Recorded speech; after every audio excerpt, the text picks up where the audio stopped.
Welcome back to another episode of Leadership Lenses, the podcast designed for principals, heads of school, Rosh Yeshiva, and anybody else interested in leading and enhancing Jewish day school education. We are thrilled to have with us today a true expert in the field and an expert in her particular focus area, which I believe, with no spoilers, but I believe is one of the most challenging areas in education. Malki Feuer, a longtime Jewish day school teacher and administrator who now works as a Judaic studies curriculum consultant. And in essence, and Malki, tell me if I'm getting this right, you help schools ensure they have better curricula. And we are thrilled to have you here and learn what that means, how you do it, and what heads of school need to know about this full area of curriculum development, purchase, implementation, and everything that goes with it. Sounds great. Amazing.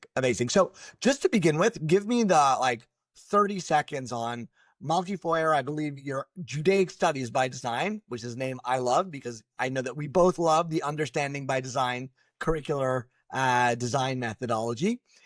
What do you do? What's a typical week like? What kinds of projects are you typically involved in so everybody has a sense of where you're coming from here? Yeah, absolutely. So I work with schools to help them standardize their Judaic Studies curriculum, really by making every part of the process deliberate and intentional. So schools will come to me, in different, and call me in different ways. For example, one school might call me and say, "Hey, we've been wanting to work on our curriculum for a long time. We don't have the time. We don't have the manpower. Could you help us with that process?" And in a process like that, I do the heavy lifting.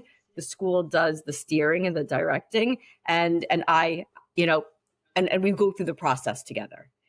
Another phone call might be more targeted and more specific, where school knows exactly what they want to work on, what they want to strengthen in their Judaic Studies curriculum, and they'll call and say, "Hey, could you help us with this particular project?" Either because, again, they don't have the time or the manpower, or they're not really sure how to approach it. And then I get the third type of phone call, which is, "Malki, something's not working, something's not right. We're not exactly sure why or what, but could you help us figure it out? And could you help us, identify the solution?" Okay. So let's say we're in that kind of situation, right? And just, from my perspective, there are many Jewish day schools, elementary schools, high schools that have wonderful curricula. And there are many, many that aren't quite there yet. Because when you look at the field of curricula and general studies, just, the amount of money invested in it, think of what the state of California spends on math textbooks in any given year, you're going to have a world's difference of the resources invested there as opposed to your typical Jewish day school. And most of our Jewish day schools kind of do their own thing independently. There are certain curricula that are somewhat widespread, but what do you see in the field, right? When you're talking about a typical Jewish elementary, middle, or high school, what's the typical status quo for where they are in terms of curriculum? And for those of you listening, this will give you a sense of where you are in relation to others. Are you alone in this? So there's a lot of commonality between Jewish day schools and whether they are using pre-made curricula or whether the teachers are recreating the wheel and creating their own curricula. It comes down to the same thing, which is the curriculum is not aligned with the greater school. So meaning if you are buying a pre-made curriculum, and there's nothing wrong with that, as long as a school still knows what their learning goals and learning outcomes are, and then use the pre-made curriculum to attain and acquire those goals and outcomes. But when a school just blindly adopts a pre-made curriculum. So basically they're teaching somebody else's learning goals and outcomes and not necessarily their own, and not necessarily what's aligned with the school, with its mission, with its culture. And what ends up happening is they're graduating students that they're sitting there saying, "That's not the product we had envisioned." And the same thing is happening when you have teachers creating their own curriculum and they're working in silos. So there is no end product in mind. because everyone's just working towards their own independent goals. Right. And I love that what that starts to bring out. One of my favorite I think insights about curriculum was Elliot Eisner saying in the educational imagination there are three curricula actually in any given classroom.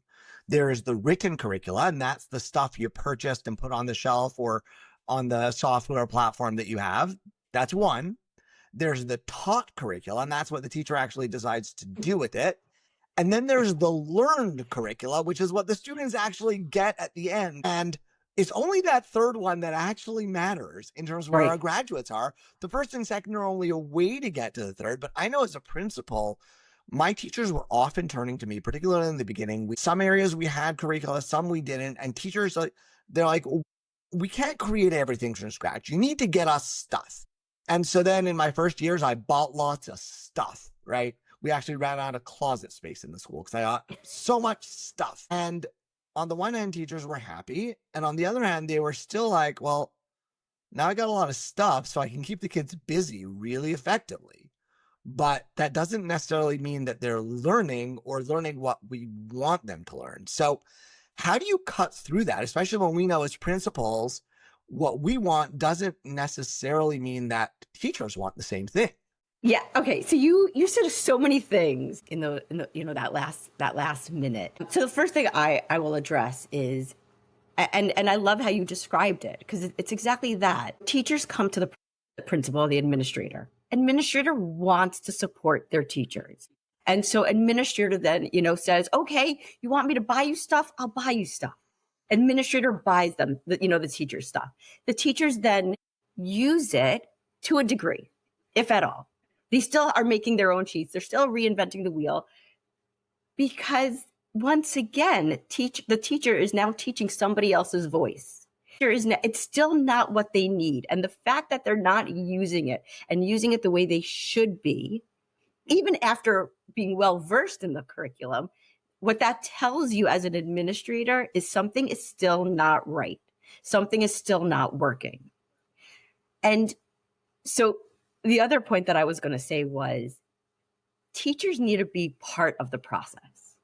When things are kind of imposed upon, from top to bottom. So the teacher, who's the one in the trenches, they really need to be the ones to buy into the curriculum being taught. Okay. And And if they so let me don't just buy, throw the other side at you for a second and say, yeah, yes, I agree teachers need to buy in. In a lot of schools I work with, that gets to the point of teachers saying, I just want to do it myself. So like, leave me alone. I'm going to do my thing. I'm not interested. Is that okay on the other better end? way.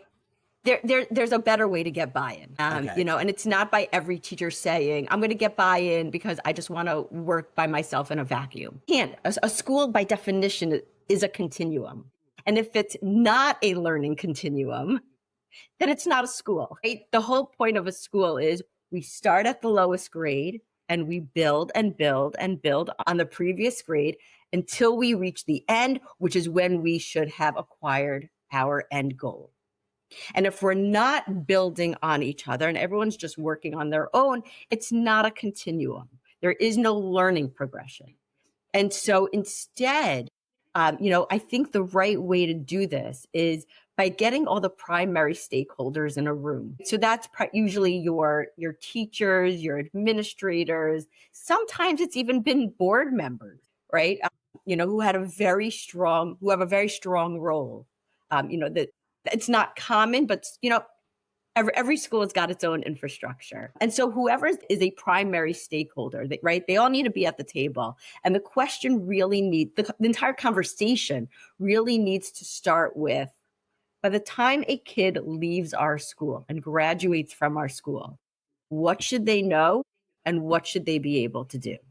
And that needs to be a question for every single subject. And the entire team needs to hash out this question. This is actually one of my favorite parts of the process, because not only do teachers not resent, this conversation, it's almost like you can feel the room The feeling in the room is finally we have this opportunity. Finally, we have this place to come together as a team and hear whatever, where everybody's headed, to hear why everybody is teaching the way that they're teaching. And then the team comes to a consensus. And so now for that teacher to kind of do their own thing, as you described, that now becomes a very challenging thing for that teacher to do, because now they're pushing against their own colleagues, right? We all came to one consensus together, So which is what's aligned the with the school. principal's role in that, right? Because I love what you're saying. Yeah. We have to bring the teachers have to buy in. That's true. We don't get teacher buy-in by saying, go ahead and do whatever you want. We get teacher buy-in by saying, let's be part of this together. And on the flip side, I know principals have, a couple things going on in their day. They tend to be extremely busy. So what do the principals need to know, and what do they need to do in this area if they want a really strong educational program? So in that conversation, the principal's role is he or she is another voice in the room. And that's right? the conversation you're talking about, is when we first bring all the stakeholders, right? The first step of this work before we start doing something new is figuring out, what are we doing today? And for that, we bring all the stakeholders into the room, including the principal, and that's where we're hearing from them. But so that first conversation is not just what are we doing today, it's what is our ultimate end goal? What is it? Let's say we're talking about, right, about Chumash. So when an we'll use eighth grade, right? When an average eighth grader graduates our school, and I just want to point out that when I say an average eighth grader, this exact same conversation, if there's different tracks in the school, this exact same conversation should be happening for every single track in the school. There should be nothing in a curriculum that is not intentional. So it can't be, we have a learning progression, right? We have a learning trajectory for the mainstream track, but not for the advanced track and not for the support track. We have those tracks, but we just don't have a plan for them. You can't have that, right? You can't take a student into your school, say, we can educate you, and then not have a plan and an expectation, a learning expectation for that student. So in that conversation, it starts with, eighth grade student graduating from the school. What do we want them to know? What do we want them to be able to do? And then backwards design, UBD, right? You work backwards from there. And from that conversation, you create a scope and sequence or some type of learning progression. What do you do with schools so this sounds great. It sounds like it also takes a lot of time. And there's not so much extra time in the school day for principals or for teachers. So how do you approach that? Yeah, especially because I didn't even discuss yet the other steps in this process. Right, we're just getting started. But yeah, what I love about what you're saying is it's an involved process. There is simply no way to buy a curricula, hand it off, and expect that you get good learning. You need to have a process that involves people. And you're saying, let's do this by the best design methodology we know, which is backwards design. We sit together. What do we want our eighth graders to know? What do we want them to be able to do? Or what do we want our 12th graders to know and be able to do? And then let's roll that back all the way to the beginning and construct a pathway there. And who should be teaching what and when? Exactly. And all of that fits in. But going through even just that process before you've even started to create anything feels like that would take a long time. So the answer is you have to figure out what works for your school. If you're going to do this internally, then you have to say, yes, that's exactly right. This is not something that's going to take me a month. This is something that might take me a year, right? Creating the scope and sequence might take a year. It might take 2 or 3 years. And you have to be okay with that. The other option is to delegate to the team, right? I do this piece, you do this piece, you do this piece, right? And then at certain meetings, we come together and put the pieces together. And then of course, the other option is to find help and find somebody else who's going to do the heavy lifting and be able to put the time in that you can't, while you though steer and direct the process.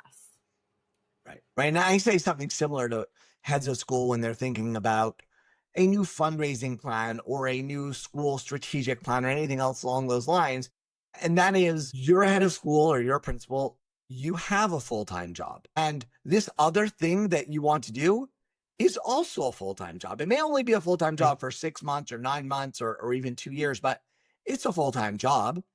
So you either need to figure out how you're going to make time in your own work to do that, which you might do by delegating other pieces on your plate that might be handled by others in the school, or you need to figure out who's going to come in and do that for you. And Right. what I've seen of how you approach this when a school turns to you, which, and as a side note, I've seen amazing things happen when schools turn to you, Malki. So Thank you. just embarrass you a little bit. The You kind of step in and say, okay, I'm going to hear where you're going, principal. I'm going to hear your vision. And then I'm going to step in almost as a fractional director of curriculum and learning, director of, teaching and instruction, however we put it, and say, I'm going to make sure this process moves. So I'm going to set up a framework, bring in the best practices, lead people through this, and ensure that you get where you're going. So it still requires teachers to make the time to be part of the process, but it takes off the head of school the need to schedule, the need to think about where it fits in the next month's planning. And it takes off teachers some of that in between the meetings work so that things can move forward. And so with all of that, right, I would love to hear when it goes really, really well, right? And I'm sure you've had some of these stories. We've all had all kinds, but when it goes really, really well, what kinds of things do you see happening after that first meeting? What kind of learning and development and growth do you see in the school? So, so that first meeting, it's it's very formative. It changes the teacher's perspective, and it's almost inspirational. I can't explain it until you experience it. Teachers, it's like they want to hit the ground running after that meeting. And they're super excited about this because they know it's going to create change and change for the better. And it's not them working by themselves, but it's everybody's best heads, put against each other and working together. And so what happens after that meeting is and the way I do it is the school is the one who tells me how involved, how not involved different people should be.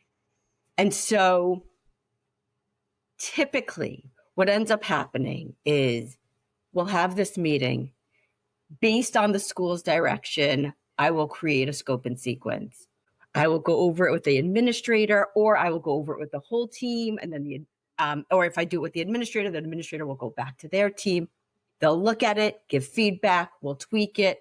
And now everybody is happy with the scope and sequence. Once the scope and sequence is created, that in and of itself is not alone. A scope and sequence is not a document you hand to a teacher and say, now I'd like you to sift through this, right? And I want you to find what's relevant to you. The other thing I just want to add is for anyone who's listening, and if this is going to be helpful, when designing a scope and sequence, I highly urge you to stay away from the 30 to 40 page linear scope and sequence where it is, I don't want to say impossible, but so difficult to track a standard or to track a skill from introduction to mastery.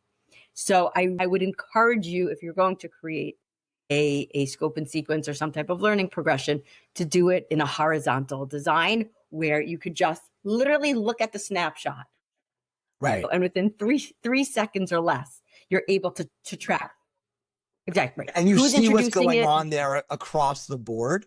And what that strikes for me, and sorry for jumping in, is that often teachers, and particularly if they're 1 year of many, have a hard time seeing what's the organizing logic of what I'm doing. Right? I should come in and I teach Chumash every day, or Navi, or Halacha, or whatever it is. But like, where is this going? I'm teaching 6th grade. Where's this going? Where did it come from? And I found that actually is one of the major morale issues among teachers, right? Because you're working so hard every day, but you don't have a sense of coherence and meaning in your work because you don't see how it fits in. So what you're talking about, and this to me is where the leadership moment comes in, is the principal or the head saying, I'm creating a curriculum to make sure my students end up where they're going, but I'm also doing it because that's what makes my teacher's work meaningful. Because that's what, when we bring in someone with the expertise, so it's not a 40-page, okay, here's something else that'll totally confuse you, but it's clear, concise. Here's how we expect kids to develop in their reading, in their comprehension, in their writing, in their whatever else it is. Then the teacher can locate themselves on that continuum and say, okay, I get where I fit in. Here's what I'm aiming for. And if I do this, I can expect that the whole thing is going to work together wonderfully. And this is not a Sisyphean task. This is, I can actually make progress. Right. And kind of like what we were talking about earlier, which is a teacher can see their place on the continuum, right? They can see, if I'm teaching fourth grade, so this is what I can expect my incoming students to know and be able to do. And by the time I hand them off to fifth grade, this is now what they should know and be able to do. And, how many teachers, right, when they go and they get, for a teaching job, and the school says to them, okay, so this year you're going to be teaching Safer blank. Is there anything you want me to purchase for you? Are you good? I'll see you at my pop-in. Right. And right. And that's not enough support. And I think schools know that. They're just not sure what else to do. What else can Right. they provide for them? So that goes to my next point, which is we still wouldn't hand them that horizontal design of a learning progression. That's really for the back office. That's really for the administrator to see the larger picture. Teachers should definitely see it and be exposed to it, but that's not what they should be working off of. They certainly need more direction than that. So what I would suggest after creating the learning progression is creating teacher guides for teachers. What a head of school needs to be very careful about is there's a very thin line, right? That once you cross that line, it goes from a document being a resource to being something that gets put on a shelf and never looked at. I'll give you an example. Okay. Yeah. Where is that line? How do we make something a teacher guide that helps the teacher and doesn't overwhelm the teacher or cause the teacher to do away with it? So it needs to be a document that is not time consuming, that's not onerous, right? It needs to be something that when the teacher looks at it, they're getting exactly what they need, but not more than that, right? So for example, I think a guide, right? So let's say for a teacher is teaching, Parakeet Bet, they should be able to open up to that part of the teacher's guide. And it should, I think the easiest way to design it is dividing it into knowledge, skills, vocabulary, and enduring understandings. And it should bullet point for the teacher in this unit. These are the standards that you need to be covering and teaching in this unit. And even as I'm saying that language, I'm cringing a little bit because of something that, you alluded to earlier, which is I think there's way too much focus on what teachers should be teaching as opposed to how to ensure that students are learning what's being taught. Actually, I didn't plan on this, but I'll use that as a segue for the next part of the process, which I think is like the makaba patish of the whole process, the most important part of the whole process, which is after you've identified your learning goals and outcomes, after you created the learning progression, after you've communicated what's relevant to teachers and what they need to know and scaffold what teachers need to know in order to teach through these unit guides, the last part are benchmark assessments. It's really getting the evidence and data of learning. Are the students learning what's being taught in the classroom? Are the students learning what we had planned for in the scope and sequence? And, to kind of close up all these things that I just presented is process. And this, you kind of mentioned this earlier. Doesn't just benefit the students. This benefits the students, the parents, the principals, right? Even admissions, right? For admissions to be able to show the parent body or or future parent body, here is our learning trajectory. Here is our learning map.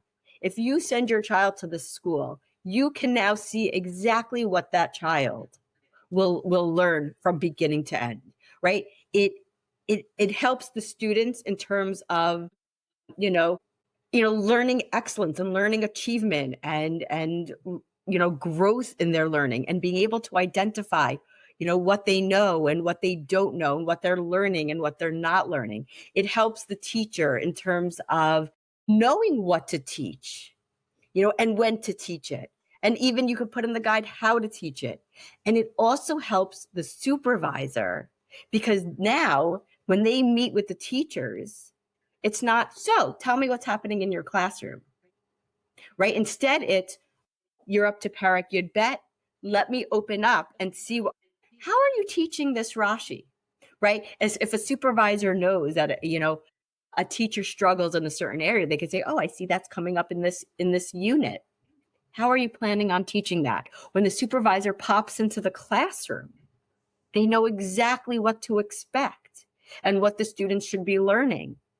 So it's much more informed pop-in. And at the same time, when a teacher is either first hired, or even if it's not a new teacher, now the supervisor, instead of saying to that teacher, this is the parsha you're going to be teaching, it's, here's everything you need to know in order to teach in your best way, and to get the best and the most out of your students, and how to continue the learning continuum, until you pass them over to the next year.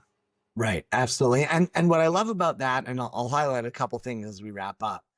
I see this bringing order to what otherwise could be chaos, and uniting, getting everybody rowing in the same direction, as you're saying. It's not doing it just by handing them something that we've bought, because if we hand them something we've purchased without any of this other work, they're still going to go in whatever direction and not necessarily have that understanding. When any new teacher comes on board, we're going to have to induct them into the whole process and really onboard them. The teachers that are doing this work with you in a school, and the principal or head of school is leading this work, is essentially saying, I'm going to help you see how all the pieces fit together.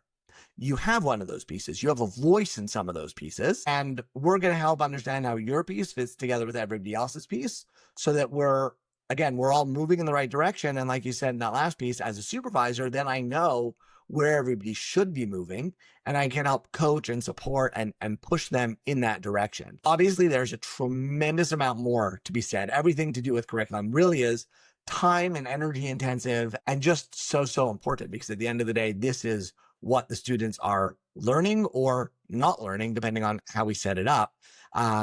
We're just about out of time, but I would definitely urge people to follow up with you, Malki, if they have thoughts about, hey, I don't know where my curriculum is. I might need some help. I just, want to have a conversation. Malki Feuer, you can reach her at Malki Feuer, MalkiFeuer @gmail.com. You can also find her on LinkedIn, and we'll also put that information in the show notes for anybody who wants to find it there. Thank you so much for being with us today, Malki. We really appreciate it. My pleasure. And your listeners are welcome to call me about anything, anytime. I'm happy to answer any questions. Amazing. I was mentioning to someone recently, I've heard from a number of people who've been on this podcast that they actually have gotten those calls afterwards. So we mean it seriously. Feel free. You can email Malki. She'll be happy to set up a time to talk to you. But think about this. And like I always say, you've heard a range of pieces here. If you're a head of school, you're a principal or department chair, and you're thinking about what to do with curriculum, then think about one of these directions, try it out, and please let us know how it goes. I'd also love to hear from you. And as always, you can reach me at Barry Kislowitz on LinkedIn, Leadership Lenses, our Substack, or on our website, kislowitzconsulting.com.